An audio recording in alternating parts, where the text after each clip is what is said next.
warahmatullahi wabarakatuh. Bertemu lagi bersama saya, Frida Setiatari Salia.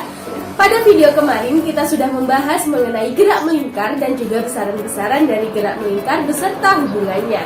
Nah, pada kesempatan kali ini kita akan membahas mengenai jenis-jenis gerak melingkar, hubungan roda-roda, dan contoh soal. Are you ready? Oke, kita masuk ke pembahasan yang pertama, yaitu jenis-jenis gerak melingkar. Seperti halnya gerak lurus, gerak melingkar juga terbagi menjadi dua, yaitu gerak melingkar beraturan dan juga gerak melingkar berubah beraturan. Gerak melingkar beraturan adalah gerakan melingkar yang memiliki kecepatan sudut atau omega tetap, yang artinya percepatan sudut bernilai 0. Pada gerak melingkar ini hanya memiliki percepatan sentripetal yang fungsinya untuk mengubah arah kecepatan linier tanpa mempengaruhi besarnya. Percepatan sentripetal atau AS dirumuskan dengan AS sama dengan V kuadrat per R atau sama dengan omega kuadrat R. Selanjutnya yang kedua adalah MBB, adalah gerakan melingkar suatu benda yang memiliki kecepatan sudut yang berubah-ubah secara beraturan atau dapat dikatakan percepatan sudutnya bernilai tetap. Nah, percepatan pada GMBB ini dinamakan dengan percepatan tangensial, di mana percepatan tangensial ini mengubah besarnya kecepatan linier dan arahnya dapat searah ataupun berlawanan arah dengan kecepatan linier. Percepatan tangensial ini dirumuskan dengan AT sama dengan delta V per T. Selanjutnya yang akan kita bahas adalah hubungan roda-roda. Nah, roda-roda pertama yang akan kita bahas adalah roda-roda yang sepusat atau seporos. Pada roda-roda yang sepusat atau seporos ini dapat kita ilustrasikan sebagai gear dan juga roda sepeda. Pada saat sepeda bergerak maju, maka roda dan juga gear ini sama-sama berputar searah dengan jarum jam. Maka pada selang waktu tertentu, gear dan juga roda sepeda menempuh posisi sudut yang sama, sehingga dapat kita katakan bahwa kecepatan sudut gear dan juga kecepatan sudut roda sepeda ini adalah sama, atau omega gear juga sama dengan omega roda sepeda. Kemudian, karena omega itu sama dengan V per R, maka berlaku persamaan pada hubungan roda-roda sepusat ini, yaitu VA per RA sama dengan VB per RB, atau VA per VB sama dengan RA per RB. Oke, hubungan roda-roda yang kedua akan kita bahas adalah hubungan roda-roda yang saling bersinggungan, di mana kalian bisa temukan hubungan ini dalam mesin jam analog, di mana pada mesin jam analog menggunakan dua roda bergerigi yang saling bersinggungan satu sama lain. Nah, pada roda-roda ini, ketika roda yang lebih besar berputar searah dengan jarum jam, maka roda yang lebih kecil akan berputar berlawanan arah dengan jarum jam. Maka dapat dikatakan pada hubungan roda-roda bersinggungan, arah putar kedua roda adalah berlawanan arah. Kemudian, pada titik persinggungan kedua roda, kecepatan linier kedua roda adalah sama, sehingga VA sama dengan VB. Kemudian karena V itu sama dengan omega R, maka dalam persamaan roda-roda persinggungan ini berlaku omega A RA sama dengan omega B RB. Hubungan roda-roda yang terakhir adalah roda-roda yang dihubungkan dengan tali atau rantai. Nah, hubungan ini dapat kalian temui pada gear roda depan dan juga gear roda belakang yang dihubungkan dengan rantai pada sepeda ontel. Nah, ketika sepeda bergerak maju, maka gear depan dan juga gear belakang akan sama-sama berputar searah dengan jarum jam. Kemudian, jika kalian memahami kecepatan linier, maka kalian akan mengetahui bahwa arah dari kecepatan linier ini selalu menyinggung lintasan atau selalu menyinggung lingkaran. Sedangkan rantai atau tali yang digunakan untuk menghubungkan antara gear depan dan juga gear belakang adalah dipasang pada setiap titik luar pada lingkaran gear, sehingga dapat diketahui bahwa kecepatan linier gear depan dan juga gear belakang adalah sama, atau VA sama dengan VB. Kemudian di sini dapat kita ketahui bahwa V itu sama dengan omega R, maka juga berlaku persamaan omega A RA sama dengan omega B RB. Oke, selanjutnya kita menuju ke contoh soal. Di sini ada sebuah soal di mana sebuah partikel bergerak melingkar pada lintasan yang berdiameter 7 meter. Kemudian, jika partikel tersebut menempuh 2/3 bagian lintasan lingkaran tersebut, maka tentukan A. Panjang lintasan yang ditempuh oleh partikel, B. Perpindahan sudut dalam radian, putaran, dan derajat. Nah, di sini untuk penyelesaiannya kita perlu untuk menuliskan yang diketahui terlebih dahulu. Di mana diketahui bahwa diameter dari lintasan tersebut adalah 7 meter, sehingga jari-jarinya adalah setengah dari diameter, yaitu 3,5 meter. Kemudian untuk penyelesaiannya di sini X itu sama dengan 2/3 dikali keliling lingkaran, di mana X sama dengan 2/3 dikali 2πr, yaitu keliling lingkaran rumusnya adalah 2πr.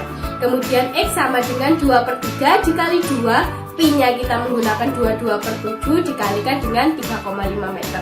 Sehingga kita dapatkan X atau panjang lintasan yang ditempuh oleh partikel sepanjang 14,66 meter. Kemudian yang B, dicari perpindahan sudut dalam radian, di mana theta itu sama dengan X per R radian. Karena X-nya sama dengan 14,66 meter dan R adalah 3,5 meter, maka theta sama dengan 14,66 meter dibagi dengan 3,5 meter radian, sehingga didapatkan theta itu sama dengan 4,19 radian. Di sini 2 pi radian itu sama dengan 1 putaran, maka theta sama dengan 4,19 per 2 kali 3,14 putaran, sehingga theta sama dengan 0,67 putaran atau 2/3 putaran. Kemudian karena 1 radian itu adalah sama dengan 57,3 derajat, maka theta sama dengan 4,19 dikali 57,3 derajat. Kemudian theta sama dengan 240,09 derajat, atau kita dekatkan yaitu 240 derajat. Kemudian contoh soal yang kedua, 2 buah roda A dan B yang berada pada satu poros memiliki jari-jari 2 cm dan 8 cm seperti yang terlihat pada gambar ini. Jika kecepatan linear roda A adalah 6 meter per sekon, maka tentukan A. Kecepatan sudut roda A, dan B. Kecepatan linear dan kecepatan sudut pada roda B. Di sini kita perlu menuliskan diketahui dan juga ditanya. Di sini diketahui bahwa RA sama dengan 2 cm atau sama dengan 0,02 meter. RB diketahui 8 cm atau sama dengan 0,08 meter. Kemudian di sini juga diketahui kecepatan linear roda A atau VA itu sama dengan 6 meter per sekon. Yang ditanyakan adalah omega A, omega B, dan VB. Di sini dapat kita ketahui bahwa roda-roda tersebut seporos, sehingga kecepatan sudut A sama dengan kecepatan sudut B, dengan omega A itu sama dengan VA per RA atau 6 meter per sekon dibagi dengan 0,02 meter didapatkan 300 radian per sekon. Kemudian karena roda-roda ini berhubungan sepusat, maka omega A itu sama dengan omega B. Jadi omega B juga sebesar 300 radian per sekon. Kemudian kecepatan linear dapat dihitung dengan persamaan VB sama dengan omega B dikalikan dengan R. Maka diketahui VB sama dengan 300 radian per sekon dikalikan dengan 0,08 meter, sehingga didapatkan VB itu sama dengan 24 meter per sekon. Contoh soal selanjutnya adalah 2 buah silinder bersinggungan satu sama lain. Diketahui jari-jari dari masing-masing silinder sebesar RA sama dengan 50 cm dan RB sama dengan 30 cm. Kemudian silinder B ini dihubungkan pada mesin penggerak sehingga dapat berputar dengan kecepatan sudut tetap 5 radian per sekon. Jika kedua silinder dapat berputar tanpa selip, tentukan kecepatan linear silinder A dan B serta kecepatan sudut silinder A. Di sini kita perlu menuliskan diketahui dan ditanya terlebih dahulu agar lebih jelas dan lebih mudah menyelesaikan soalan. Di sini RA sama dengan 50 cm atau 0,5 meter. RB sama dengan 30 cm atau 0,3 meter, dan omega B itu sama dengan 5 radian per sekon. Yang ditanyakan adalah VA, VB, dan juga omega A. Di sini untuk penyelesaiannya, dua roda ini dalam hal ini silinder yang saling bersinggungan memiliki kecepatan linier yang sama besar. Jadi kecepatan linier kedua silinder tersebut adalah sama, yaitu VA sama dengan VB. Kemudian kecepatan linier silinder B itu dapat dicari menggunakan persamaan VB sama dengan omega B dikalikan dengan RB, di mana 5 dikalikan dengan 0,3 sehingga didapatkan VB sama dengan 1,5 meter per sekon. Jadi kecepatan linier roda A juga sebesar 1,5 meter per sekon. Kemudian untuk mencari kecepatan sudut silinder A dapat diketahui dengan menggunakan rumus omega sama dengan VA per RA, di mana omega A itu sama dengan 1,5 meter per sekon dibagi dengan 0,5 meter, didapatkan hasil kecepatan sudut roda A adalah 3 radian per sekon. Untuk contoh soal yang terakhir yaitu dua buah roda dihubungkan dengan rantai. Roda yang lebih kecil dengan jari-jari 8 cm diputar pada kecepatan sudut 100 radian per sekon. Jika jari-jari roda yang lebih besar adalah 15 cm, berapakah kecepatan linier kedua roda tersebut? Dan berapa juga kecepatan sudut roda yang lebih besar? Di sini kita perlu menuliskan diketahui di mana R1 itu sama dengan 8 cm atau 0,08 meter.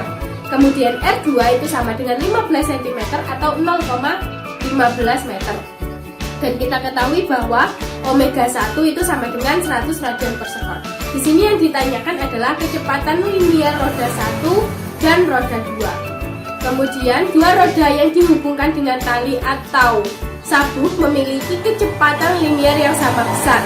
Jadi kecepatan linier kedua roda tersebut adalah sama atau V1 sama dengan V2. Kemudian untuk mencari kecepatan linier roda 1 itu dapat menggunakan persamaan V1 sama dengan omega 1 dikalikan dengan R1, di mana 100 radian per sekon dikalikan dengan 0,08 meter sehingga didapatkan hasil V1 sama dengan 8 meter per sekon. Kemudian seperti yang dikatakan tadi bahwa V1 itu sama dengan V2, maka untuk kecepatan roda 2 juga sebesar 8 meter per sekon. Kemudian untuk kecepatan sudut roda 2, di sini dapat dicari menggunakan persamaan V2 sama dengan omega 2 dikali R2, di mana omega 2 itu sama dengan V2 per R2. Sehingga 8 meter per sekon dibagi dengan 0,15 meter didapatkan hasil omega 2 adalah 53,33 radian per sekon. Oke, mungkin cukup sekian video yang saya buat kali ini. Kurang lebihnya saya mohon maaf. Akhirul kalam. Wassalamualaikum warahmatullahi wabarakatuh. See you on next video.